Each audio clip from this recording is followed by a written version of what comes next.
Bonjour, c'est Jean-Paul Rouve et vous êtes sur Rive 54. Bonjour, je suis donc Benjamin Laverne et vous regardez Rive 54. Et vous avez bien raison. Bonjour, c'est Danny Boone et vous regardez Rive 54. De l'autre, bonjour, c'est Gérard Gignot, vous regardez Rive 54. C'est Jean Dujardin pour Rive 54. Rive 54. C'est Rive 54. C'est Rive Ou 45. Bonjour et bienvenue dans Vue sur Rive 54. En 2017 sortait le très beau film Le sens de la fête. Nous étions allés à la rencontre de Jean-Paul Rouve, Benjamin Laverne, Éric Toledano et Olivier Nakache, les deux réalisateurs du film. Je vous le redis là une bonne fois pour toutes, on est dans un château du XVIIe siècle. Donc on est forcément limité en puissance électrique. À l'époque, ils n'avaient pas prévu les ponts de lumière et des sonos de 4000 watts. Bon, donc on ne tire pas tous ensemble sur les lignes, on se coordonne, on échange, on partage. Ouais. Bon, et puis pour finir, j'aimerais bien qu'on évite les tensions. T'es bouché ou quoi? T'es dans le passage, tu vois bien que tu gênes. On garde son calme. Mais toi, tu vas me recadrer, mais vas-y, viens, mais je t'attends. Ça ne va pas d'être vulgaire. Eh, casse pas les couilles, toi. Votre comportement, votre politesse, c'est la vitrine de la réception. Non, non, je veux personne dans le champ. Regarde, il y a une vieille dans le champ. La vieille, c'est ma mère, hein. Je vous ai dit que je voulais un truc sobre, chic et élégant. Oui, mais c'est complètement l'esprit. Ce soir, c'est une soirée agréable qui nous attend, une soirée chic, sobre et agréable. Aouh! Qu'il vous voulez! Attendez, il me fait peur, lui, là. Je veux voir toutes les mains en l'air, tout le monde les mains en l'air. Vas-y. Je peux vous faire apparaître un truc énorme. Alors, c'est pas un oiseau, mais c'est de la famille des volatiles. Attention, 3, 2, 1... Un poulet. On a un client important qui nous a fait confiance pour qu'on lui organise un mariage clé en main. Je dois vous préciser quand même que je suis pas un grand orateur. Eh ben, ferme ta gueule alors, ça sera plus simple. Donc je compte sur vous pour que ce soir, particulièrement, on fasse une belle soirée. Excuse-moi, tu peux prendre le plateau, là, faut que j'aille dans la cuisine. Comment? Ah, pardon.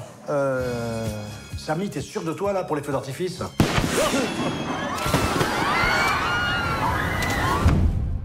Qu'est-ce que je vous ai dit? J'ai dit on se coordonne. Y a personne qui comprend que je joue ma vie, moi. À chaque soirée, je joue ma vie.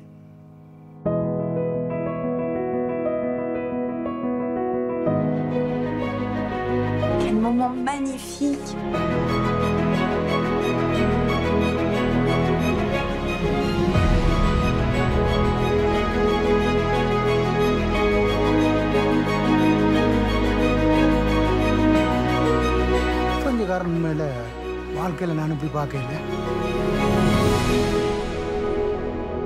Les gars, là, ce soir, qui n'est pas déclaré? Ne levez pas la main comme ça, levez la main juste comme ça. Voilà, maximum, c'est vrai. Ah ouais, quand même. Bon, je vous le redis, mais vraiment, votre film est superbe, quoi. Franchement, j'ai été pris du début jusqu'à la fin.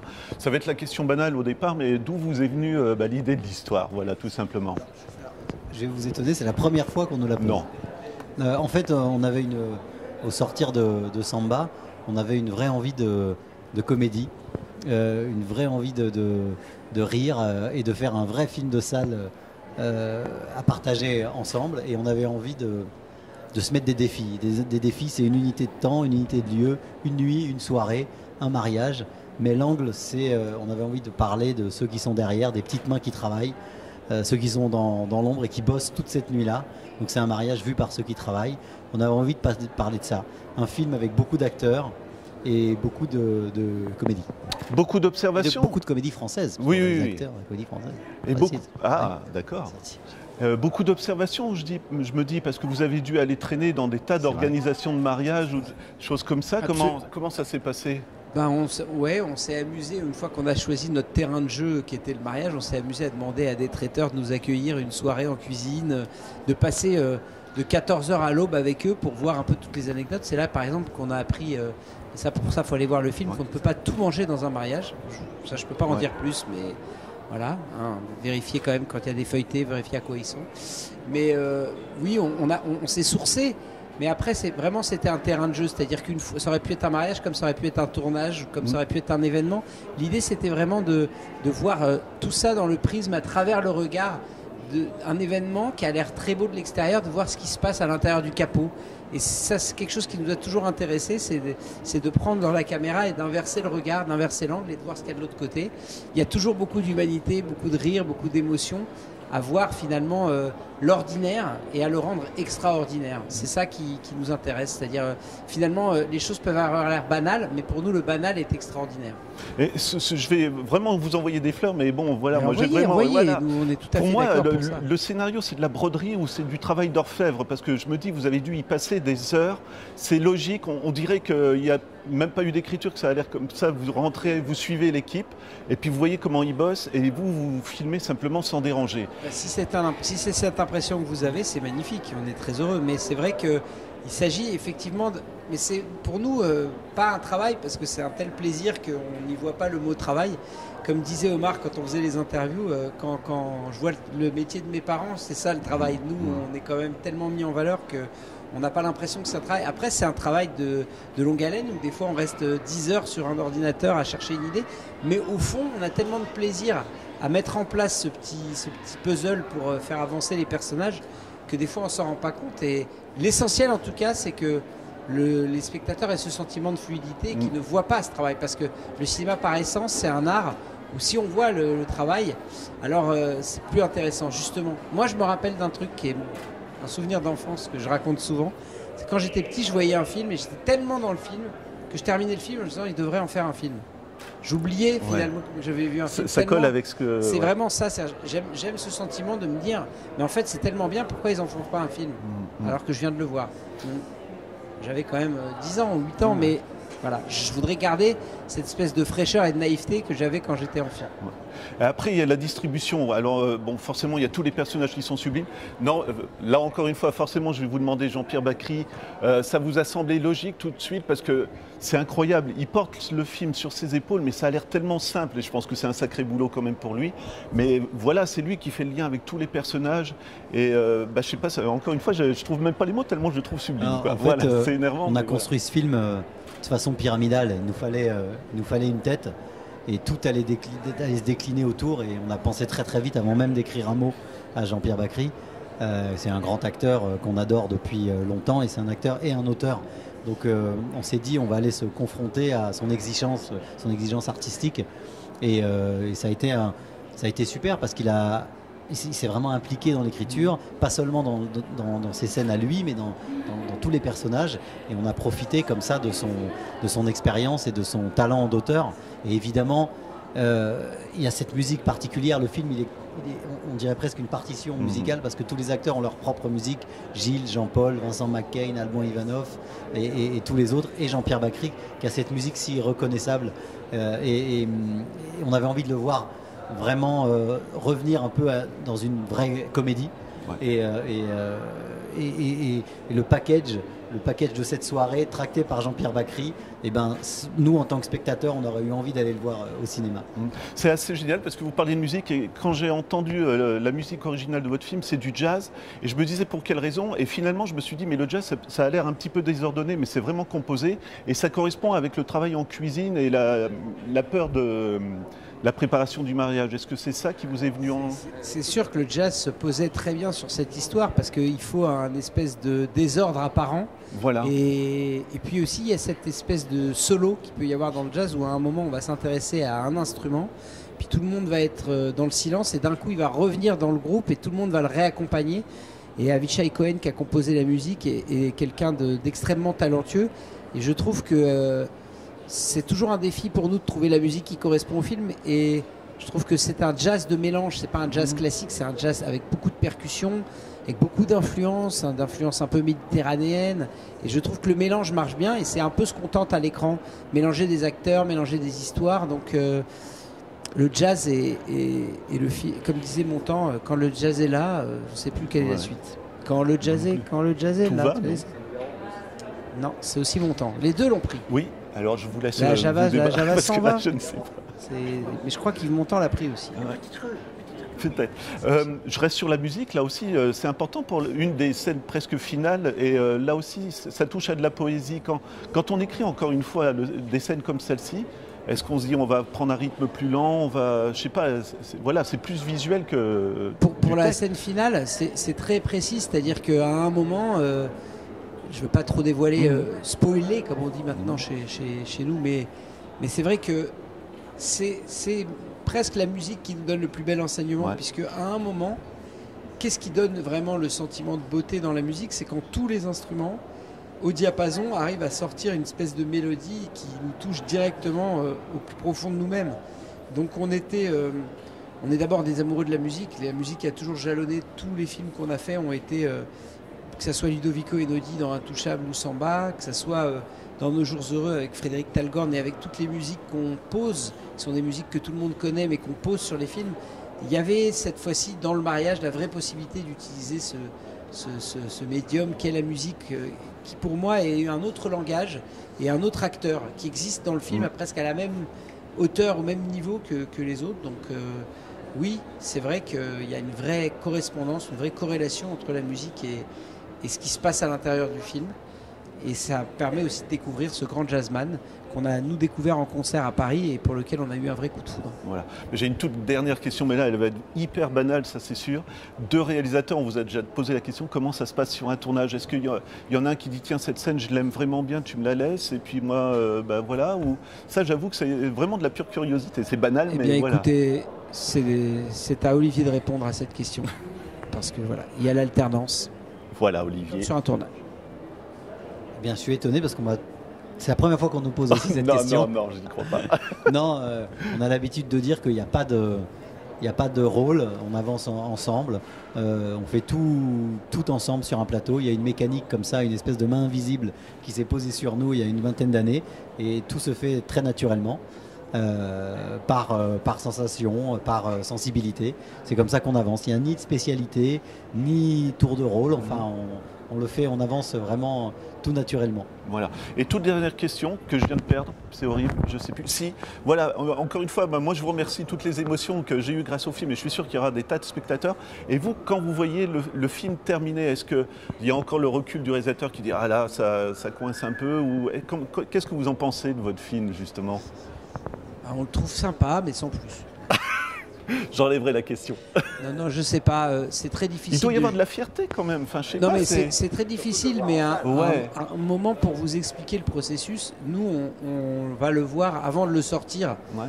Beaucoup, tous les deux. Ouais. Donc, quand je dis beaucoup, ça veut dire presque une centaine de fois. Donc ça veut dire qu'à un moment, on crée une relation, c'est presque difficile de le lâcher.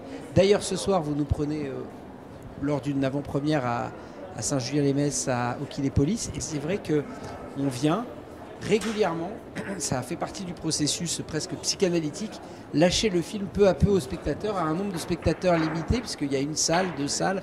Après, on va à Ludre, à côté de Nancy. Ça fait partie du processus. On se défait doucement du film pour l'abandonner et le laisser tranquille. Et puis on le reverra dans 1 ou 2 ans, nous-mêmes comme spectateurs, quand il passera à la télé. Mais c'est vrai que on n'a pas vraiment de recul majeur par rapport au film. Évidemment, on l'aime, et on l'aime toujours plus le dernier que les autres. Et on n'a pas vraiment les meilleurs pour le juger, mais aujourd'hui, tout ce que je peux vous dire à cette étape-là, c'est-à-dire à un mois de la sortie pratiquement, sur le 4 octobre, c'est qu'on est fiers et on est heureux, et qu'on a toujours cette réflexion avant d'écrire, et on l'a aussi au moment où on voit le film, c'est qu'on en assume chaque centimètre carré. Voilà. Je vous l'ai dit juste avant, mais le film, je trouve sublime, vraiment émouvant, et tous les personnages sont justes. Donc ça serait une question un petit peu pour vous deux. Comment vous avez abordé vos personnages? Et surtout, moi, j'aimerais bien votre réaction à la première lecture, parce que je me suis dit, ça doit être un régal, quoi, quand même, de lire votre personnage et votre personnage.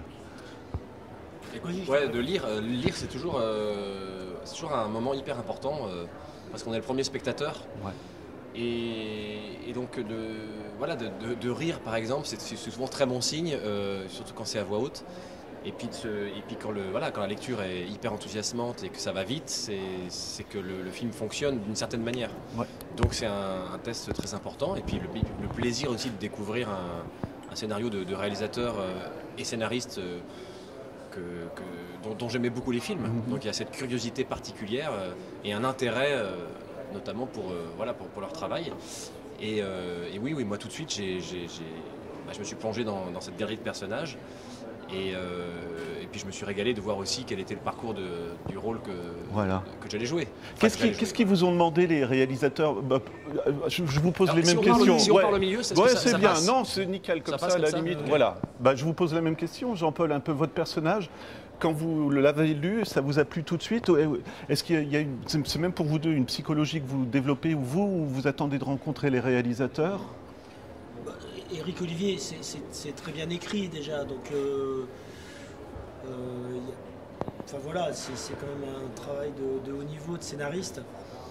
Et après, c'est vrai, on en parle, mais surtout avec eux, on invente des choses aussi sur le plateau. Ouais. Avec eux, ils inventent pendant qu'on tourne, ils coupent pas la caméra quand ils ont une blague, quand ils ont une idée, puis on le fait.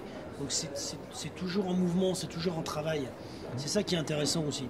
Et le gars toujours à l'aise comme ça, c'est venu... Je veux dire, votre personnage, c'est vraiment quelqu'un qui est à l'aise partout, quoi, finalement. Oui, c'est ça, oui. Bah, c'est écrit comme ça, ouais. Il est à l'aise partout, comme ce que je fais là. Voilà, j'adore. Il y a un buffet, il mange. Oui, c'est intéressant. C'est toujours intéressant. De toute façon, ce qui est intéressant, c'est de jouer des personnages bien construits, bien écrits. Quels que soient après les personnages. C'est quand ils ne sont pas en surface. C'est cette qualité d'écriture. Ils écrivent tous les personnages comme si c'était le premier rôle. Prenez dans tous leurs films, c'est une caractéristique d'Éric Olivier. Mais là, en plus, là, c'est très choral, donc il n'y a pas le temps forcément d'aller au bout du parcours de chacun. Ouais. Mais ce qui est très savoureux, c'est qu'ils ont tous une épaisseur et une complexité qui n'est pas facile à développer en si peu de temps. C'est-à-dire qu'ils ne sont pas d'un bloc.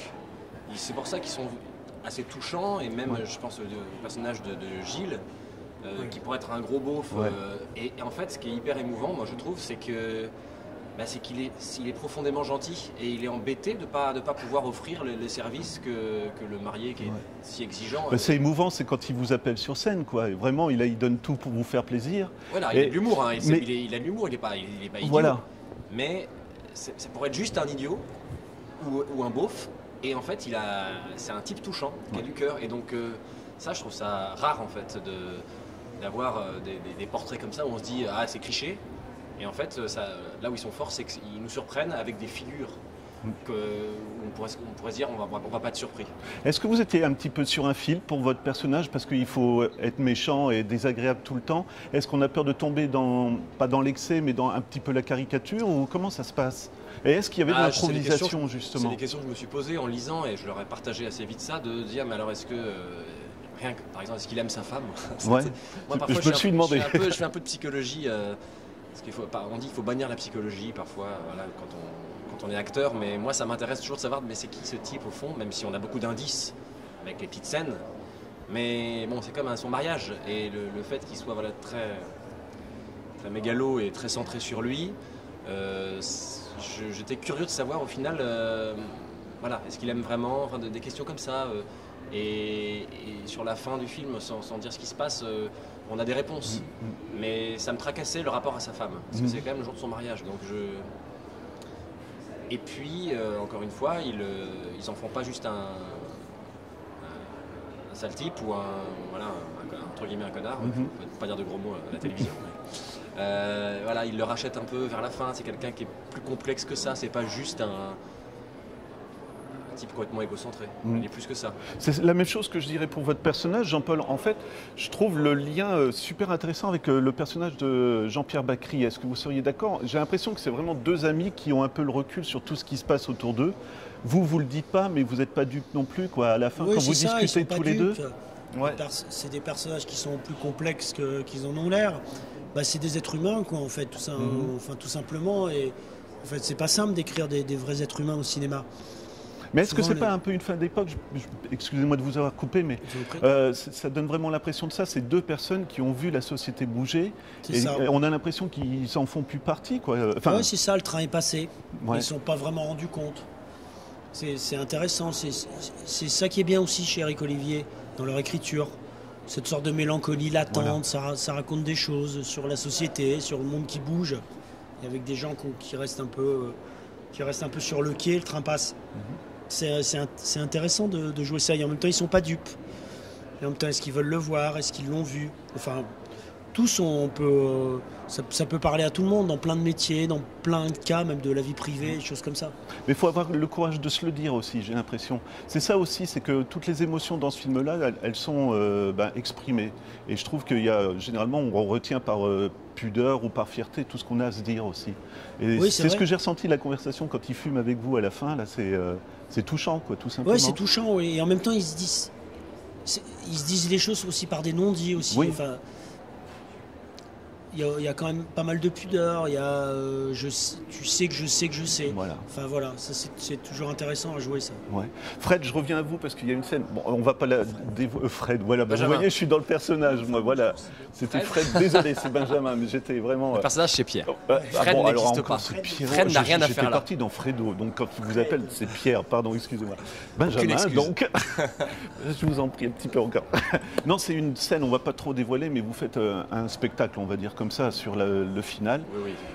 Honnêtement, là aussi, c'est bouleversant parce qu'on pourrait se moquer. Et puis tout le monde se dit, bah, finalement, c'est ce que vous venez de dire de votre personnage. Hein, c'est pas que un très vite, c'était un peu le challenge. Ils m'ont dit, on a envie que ce soit un moment touchant, enfin que ce soit beau. J'ai fait, ah ouais, gros challenge, parce qu'ils m'ont quand même montré des vidéos. Alors, pareil, il faut pas dire, mais voilà, je prépare une surprise. Le marié prépare une surprise. Et alors, on va côtoyer le kitsch. On n'est pas loin du patineur artistique de TF1. Il y a du blanc, il y a de la cravate blanche, du costume blanc. Et donc c'est un ridicule. En fait, voilà. Et donc, moi, ça m'a beaucoup fait rire quand ils m'ont montré ces fameuses vidéos, parce que c'est quelque chose qui existe, qui est vraiment un art rare. Ils sont très très peu à faire ça en France. Et il y a de la beauté, donc il y a matière à mélanger les deux. Après, c'est plus que le fait que ce soit le marié qui s'auto-met en scène et qui est ridicule. Oui. Mais est-ce qu'il y avait la musique en fond? Ça peut être très beau. La musique en fond, elle était présente quand vous avez tourné cette scène? Très vite, ils l'ont eu en tête. Ouais, parce que ça, je trouve que c'est ça qui rend émouvant le. Ouais. Mais c'est un moment qu'ils avaient en tête. Hein. D'accord. C'est un moment parce qu'ils l'ont storyboardé. Ils avaient vraiment ce rêve de ce final. C'est un très beau cadeau, je trouve, pour un acteur, parce que justement, ça mélange quelque chose à faire, à réussir, parce qu'ils voulaient que ce soit moi qui le fasse. Et que ça soit travaillé, qu'on se dise vraiment, il a bossé. Donc, moi, ça me plaisait, ce petit challenge. Donc, il y avait des précisions à acquérir pour que ça soit justement un numéro qui soit pas ridicule, enfin, que ce soit qui ait de la beauté. Donc, moi, ça m'amusait de ce challenge-là. Moi, j'ai une toute dernière question, mais comment on ressort d'un film comme ça? Franchement, moi, j'ai chialé à la fin, je vais être honnête avec vous, mais ça m'a vraiment... Mais quand on a fini, parce que c'est un peu une bande d'amis, c'est vraiment un film choral, comme on dit, mais au-delà de ça, on sent que vous avez eu envie de bosser tous ensemble, quoi, j'imagine. Donc, un petit peu votre sentiment pour tous les deux. Et là, je voulais pas bosser avec toi, mais ça m'a été imposé. Ouais, c'était imposé. Je me dis tout sauf Jean-Paul. Bien sûr. Et quand je l'ai vu sur le plateau, j'ai eu un gros coup de gueule. Après, on a parlé, ça allait mieux. Ouais, ça s'est calmé. Bah, moi, j'adore arriver sur un plateau et de me dire, avec qui je tourne aujourd'hui, à la feuille de service, il y a un tel. Donc, on se retrouve et ça, c'est joyeux. Il y a un côté troupe qui était au vert là, parce que voilà, on avait pas mal de scènes de groupe. Et moi, ça fait vraiment partie des choses que j'aime au cinéma. C'est quand on est nombreux. J'ai commencé par un film de bande qui était Radio Star et on était sur la route et moi j'adore l'aventure du tournage, ce que ça représente. Après voilà, on se croisait, on tournait pas tous les jours ensemble, donc ça tournait. C'est Jean-Pierre qui était au centre de tout ça. Oui, justement, Jean-Pierre, j'ai complètement oublié d'en parler, mais Jean-Pierre Bacri, il tient le film aussi, quoi. C'est lui qui chef d'orchestre. Ah ouais, c'est sur lui, oui. Et là, comment on le suit justement? Il y a quelque chose? Il faut être dans son mouvement aussi ou... Non, on est dans le mouvement d'Éric Olivier. Ouais. C'est eux les chefs d'orchestre, c'est eux les patrons. Ouais. C'est leur film, c'est eux qui mènent tout ça.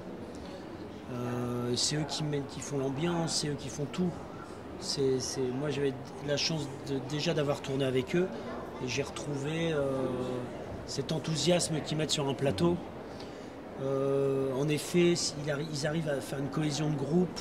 Aussi bien parce qu'on parle des comédiens, mais un film c'est pas que des comédiens, c'est aussi une équipe technique.